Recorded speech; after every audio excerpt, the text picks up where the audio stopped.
Hello friends, welcome to our channel Shri Ganesh kitchen equipments. ये हमारा commercial oven है।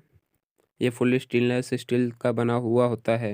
इसको आप होटल और रेस्टोरेंट में आराम से यूज़ कर सकते हैं।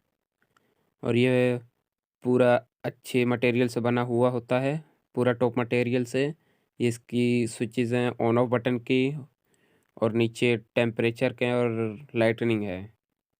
इसमें ये 2 ग्लासेस होते हैं जिस अंदर देखने के लिए, और ये इसका पूरा स्टेनलेस स्टील का हैंडल होता है। और इसके अंदर 2 ट्रे का आराम से रख सकते हो।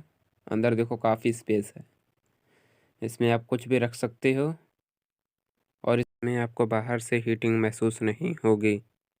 Thank you.